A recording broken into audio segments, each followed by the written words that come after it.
I'd like to take a few minutes today to address an issue which is coming up from time to time and which is most certainly an important one when it comes to not just the world at large, but also, and perhaps even more so, the Church of God at large.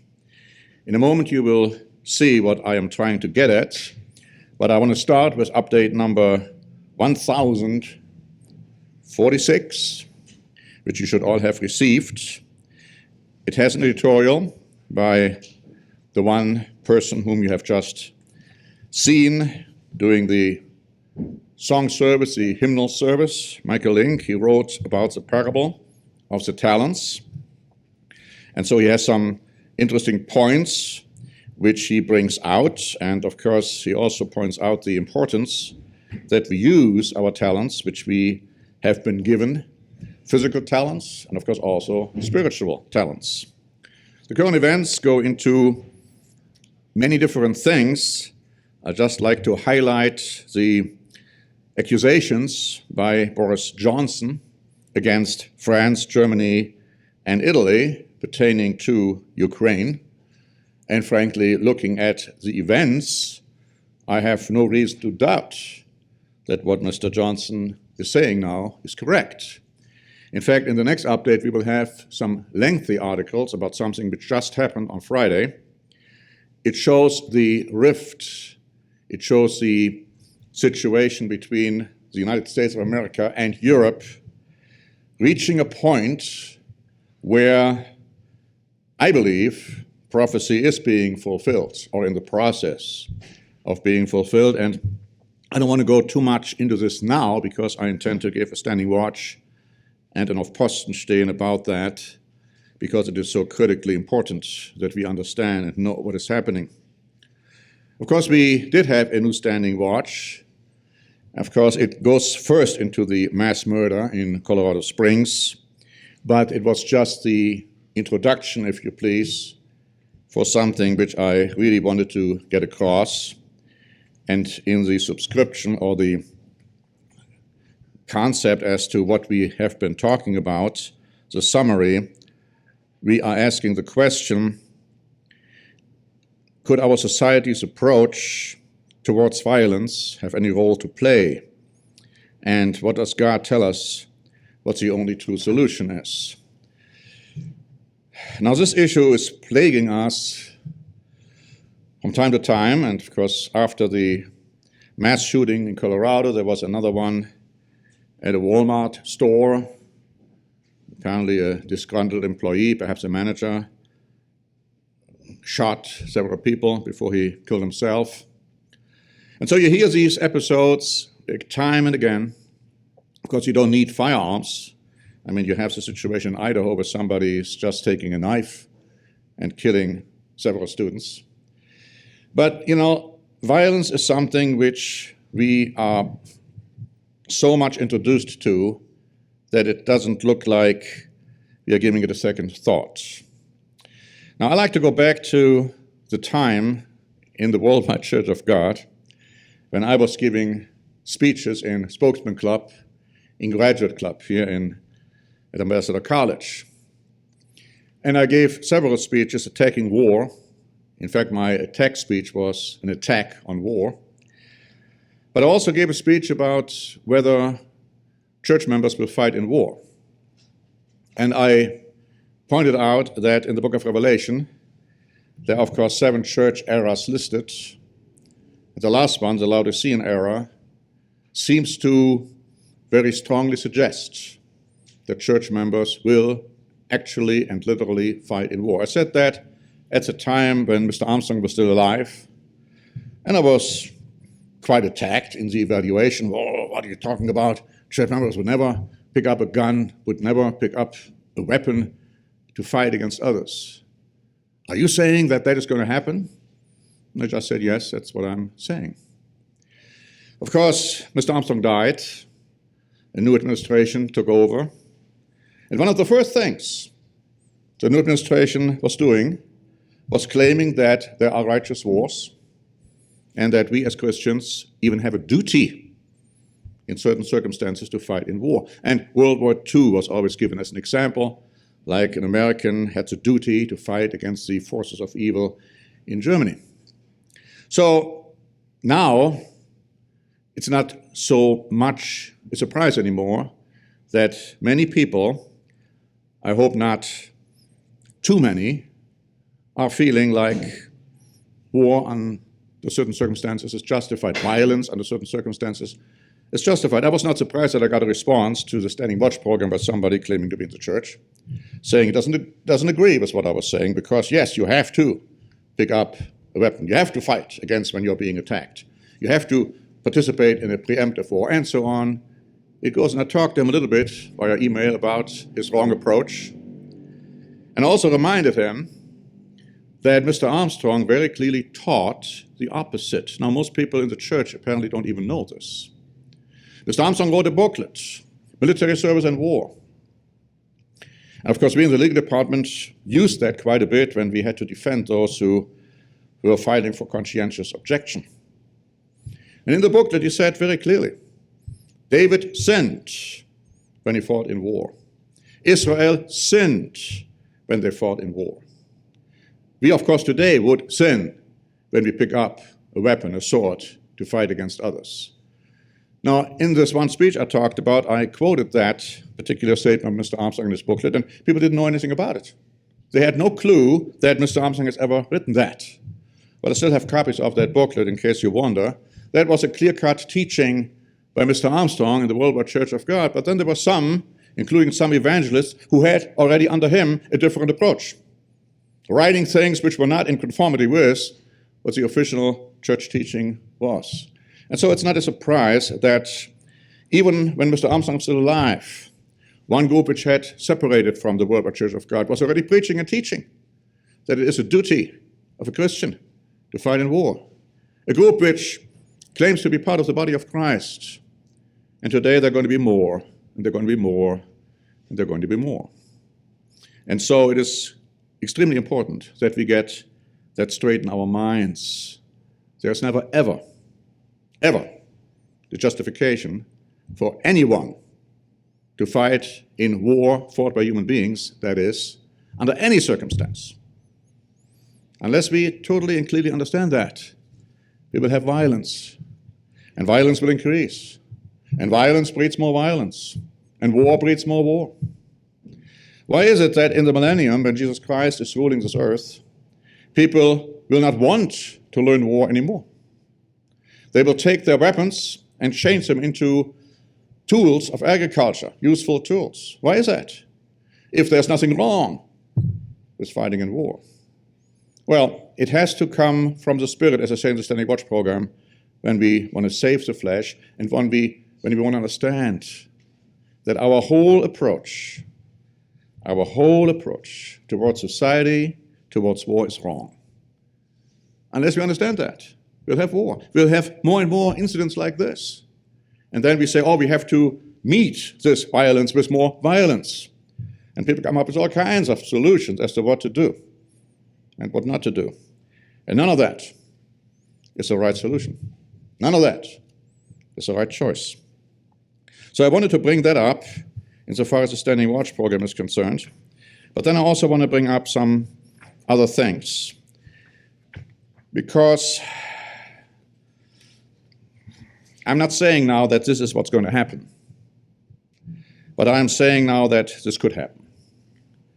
And have you heard about the potential railroad strike looming on the horizon? Talking about this country. Here's an article by Breitbart dated November 23. And it says, a national freight rail strike is viewed as increasingly inevitable, as 4 rail worker labor unions have rejected a tentative agreement with rail companies. A strike could take effect early next month, and some say by December 5, others by December 9. Congressional intervention would become increasingly likely.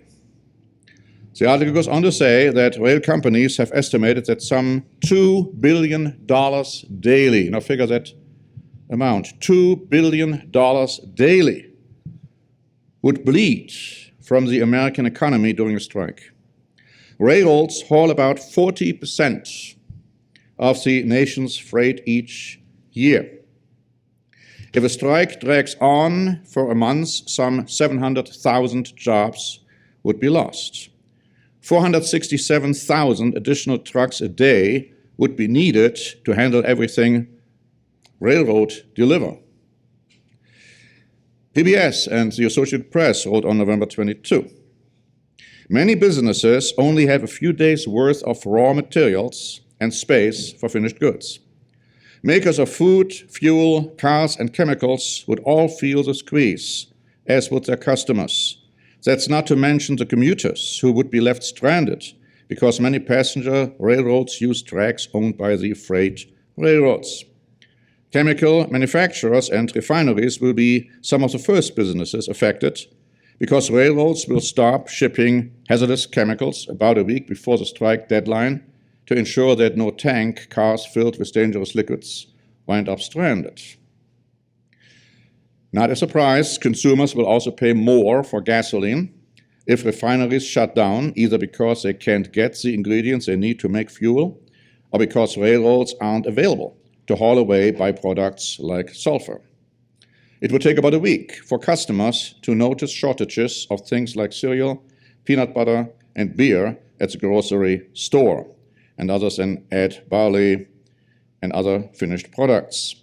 Those companies typically keep only 2 to 4 days' worth of raw ingredients on hand because it's expensive to store them. And grocers also keep a limited supply of products on hand.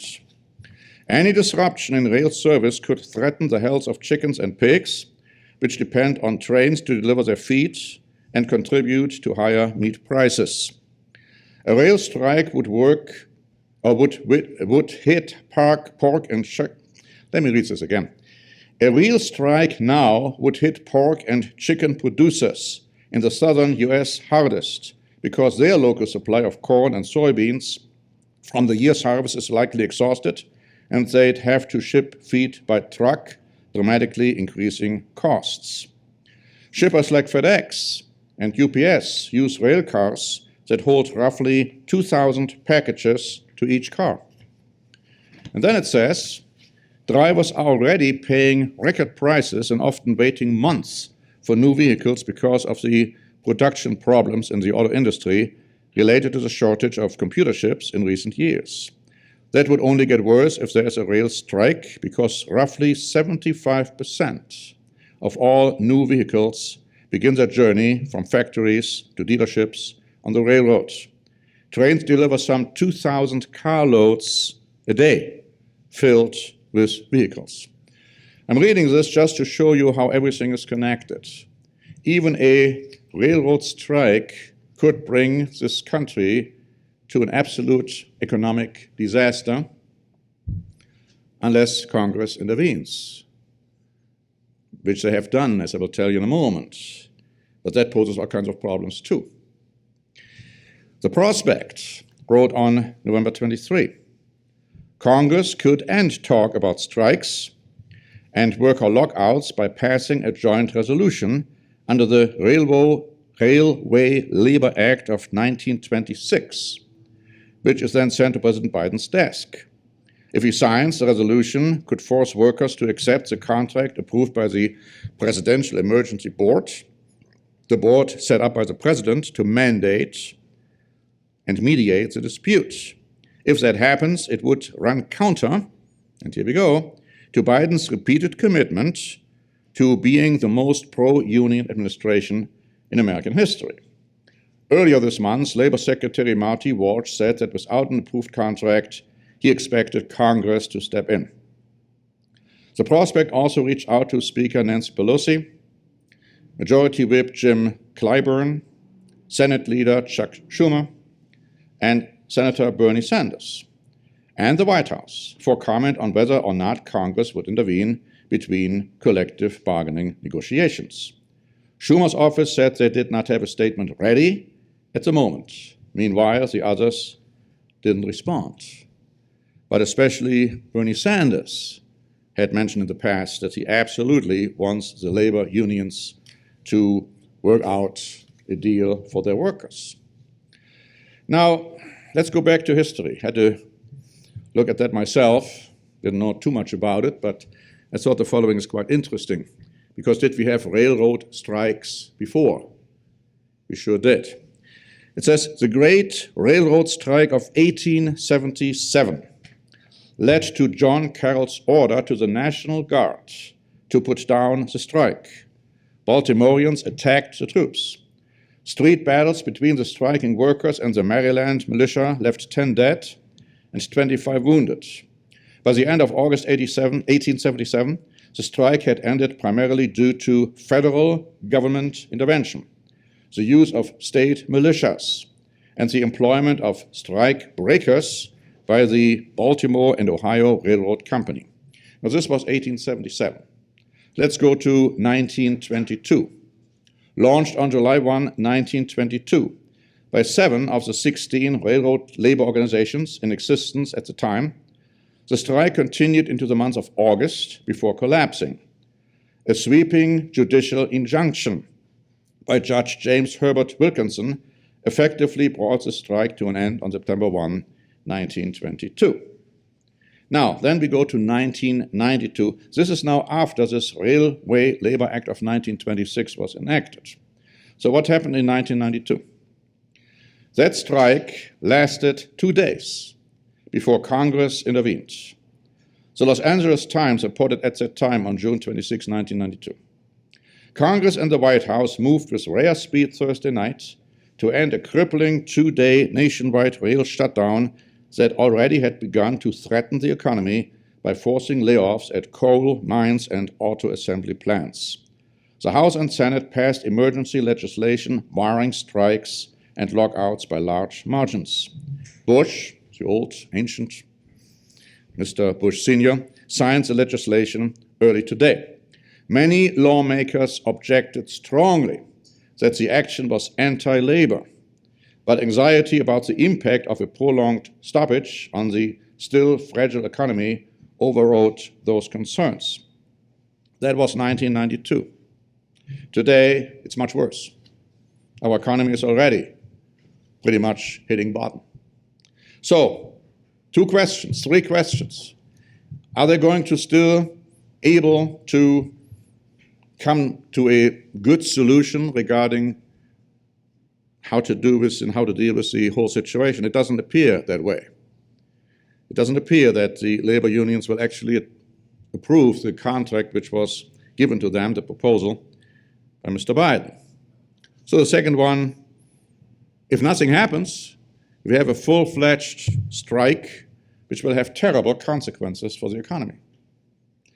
The third option, Congress intervenes. In other words, both the Republicans and the Democrats agree that this has to stop, like it happened in 1992. So they agree on stopping this strike before it starts, maybe, or even after it has started, sending it to Biden, and Biden is signing it. In doing that, 2 things will happen. The first one is the labor unions will be as upset as you can only imagine. Now, the labor unions are those who are actually voting mostly for Democrats. They will be extremely upset. But also the left-wing socialist portion of the Democrats will be extremely upset. And that may divide the Democrats even further. So we have to wait and see how this is going to play out. But, again, it's interesting that we haven't really heard that much about this, what seems to be a tremendously important situation. And all I can say is, insofar as we are concerned, let's buy what you can now. Let's have in storage what you can have, which is, of course, durable.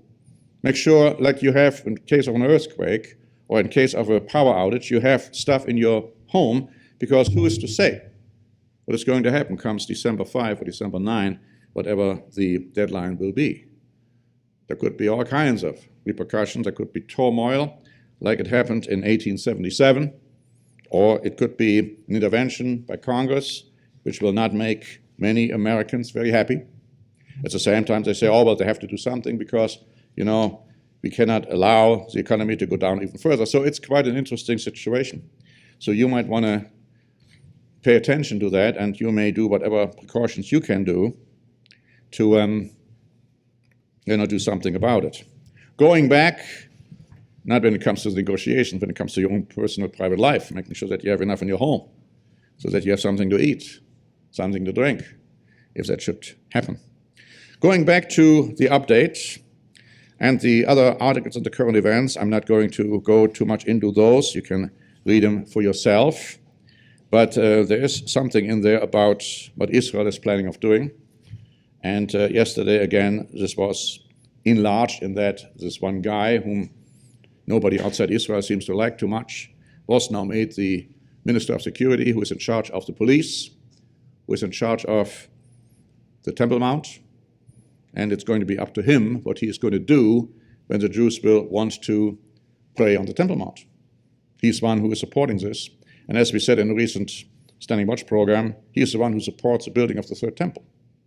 So again, we have to watch this a little bit more closely because things can transpire quite quickly in the way that God, of course, is the one who is directing it all and allowing it and making sure that it's going to be in accordance with his plan.